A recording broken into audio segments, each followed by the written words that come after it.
जय माता दी दोस्तों, आज हम आपको मंगल देव की कथा सुनाने जा रहे हैं। कथा आप पूरी सुनिएगा, अच्छी लगे तो कमेंट करके जरूर बताइएगा। वीडियो को लाइक और शेयर भी करिएगा।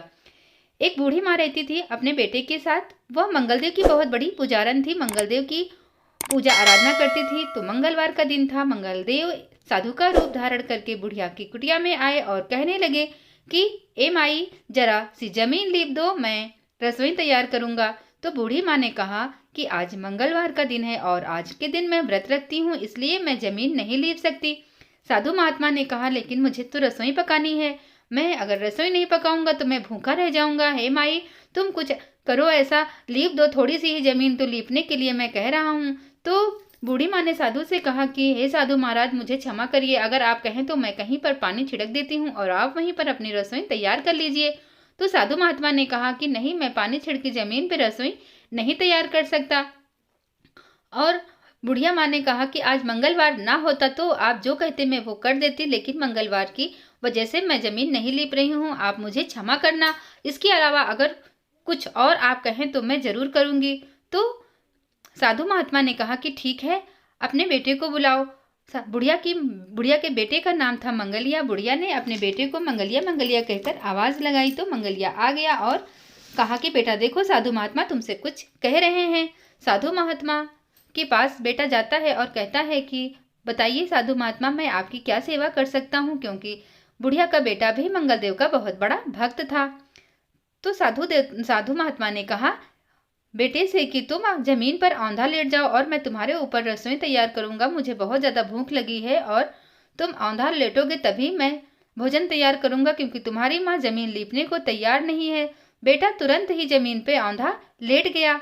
यह देखकर बूढ़ी माता रोने लगी बहुत तेज से। तो साधु महात्मा ने कहा कि क्यों माई, तुमने तो कहा था कि जमीन लीपने के अलावा मैं कुछ भी करने को तैयार हूँ, तो अब तुम्हें रोना क्यों आ रहा है।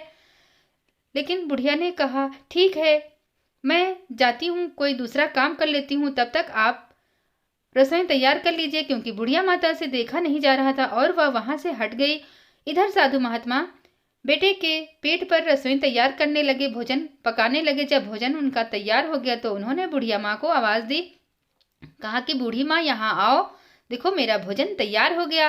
तो अब बुढ़िया माता उदास मन से साधु महात्मा के पास आती है और कहती है कि साधु महात्मा आप भोजन कर लीजिए।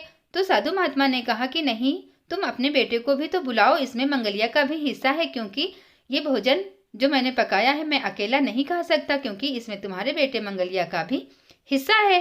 बुढ़िया माँ ने बड़े आश्चर्य से कहा कि साधु महात्मा, आपने ही तो हमारे बेटे की पेट पर रसोई तैयार की है, हमारा बेटा तो अब रहा ही नहीं, वो तो मर गया है, अब मैं उसको कहाँ से बुलाऊं। तो साधु महात्मा ने कहा कि तुम उसको आवाज तो दो, वो अभी आएगा। इतना सुनकर बूढ़ी माँ ने मंगलिया मंगलिया कहकर आवाज लगाई तो बेटा दौड़ता हुआ माँ के पास आया और बोला, क्या है माँ। यह देखकर बुढ़िया को बड़ा ही आश्चर्य हुआ कि उसका बेटा जीवित कैसे है। अब साधु महात्मा अपने रूप में आ गए, मंगलदेव के रूप में प्रकट हो गए और बूढ़ी माँ से कहा कि मैं तुम्हारी परीक्षा ले रहा था, तुम अपनी परीक्षा में सफल हुई। मैं तुमको वरदान देता हूँ कि तुम माँ और बेटे मेरे सच्चे भक्त रहोगे, जब तक इस धरती लोक पे रहोगे तब तक तुम लोग सुख भोगोगे और मरने के बाद तुम लोगों को स्वर्ग की प्राप्ति होगी। तो फ्रेंड्स, देखा आपने कि मंगलदेव ने बूढ़ी माँ और उसके बेटे की कैसी परीक्षा ली और उन लोगों को वरदान भी दिया स्वर्ग प्राप्त होने का। तो मंगलदेव ऐसे ही हैं, सभी भक्तों की रक्षा करते हैं। जो लोग सच्चे हृदय से मंगलदेव की पूजा आराधना करते हैं, उनका व्रत करते हैं, वे सदैव उनकी रक्षा करते हैं और वे स्वर्गलोक भी उनको प्रदान करते हैं। जय हो मंगलदेव की।